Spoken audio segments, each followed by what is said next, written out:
మొదలవుతుంది, ఎలా అనిపిస్తుంది? సో చాలా ఎగ్జైట్ గా వెయిట్ చేస్తున్నాను బ్రో. ఇప్పటికే పోస్ట్ పోన్ అయింది. సో ఎల్లుండి రిలీజ్, రేపు ప్రీమియర్స్ కూడా స్టార్ట్ అవుతున్నాయి. సో డెఫినెట్ గా లేట్ గా వచ్చినా లేటెస్ట్ గా దుమ్ము రేగ్ కొడుతుంది, డౌటే లేదు. అఖండాకే గూస్ బంప్స్. ఆ ఇంటర్వెల్ సీన్ అయితే నిజంగా నేను ఎప్పటికీ మర్చిపోలేను. అండ్ ఆల్రెడీ మనం ట్రైలర్ చూసాము, టీజర్ చూసాము. ఆ టీజర్ లో ఆ సూలం తిప్పడం ఏంది bro, literally goose bumps. Dialogue విన్నారా బ్రో మీరు? డైలాగ్ చూసారా?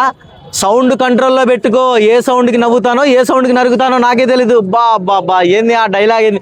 నిజంగా బోయపాటి గారు, బాలకృష్ణ గారు అనేసరికి ఆయన ఏదో ఒక డ్రగ్ ఇంజెక్ట్ చేసుకొని రాస్తారేమో డైలాగ్స్ తెలీదు.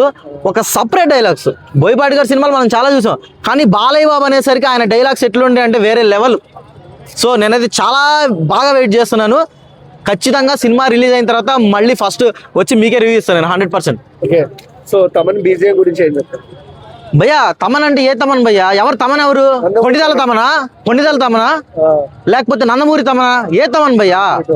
ఆ ఓజీకి ఆ కొట్టుడేంది భయ్యా? ఆ ఇంటర్వెల్ బ్యాంగ్ ఏంది భయ్యా? ఆల్రెడీ మనం అఖండాలో చూసాం, అఖండ తాండవం. రీసెంట్ గా ఏదో ఒక వీడియో వచ్చింది, ఇద్దరు ఎవరో మంత్రాలు చదువుతూ ఉంటారు, ఇద్దరు కుర్రోళ్ళు బొట్లు పెట్టుకొని, వాళ్ళతో సపరేట్ గా ఏదో ఒక బ్యాక్గ్రౌండ్ స్కోర్ ఏదో రెడీ చేశారంట. అది ఇంకా మరి దేంట్లో కూడా రివీల్ చేయలేదు.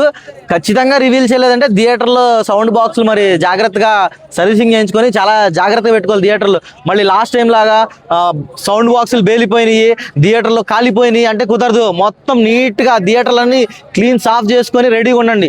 మీరు ఎంత పెద్ద బాక్సులు తెచ్చినా ఈసారి తమన్ గారి మ్యూజిక్ కి బాక్సులు బద్దలవడం పక్కా. నందమూరి తమన్ని 1 సెకండ్ మళ్ళీ చూడబోతున్నారు మీ అందరూ.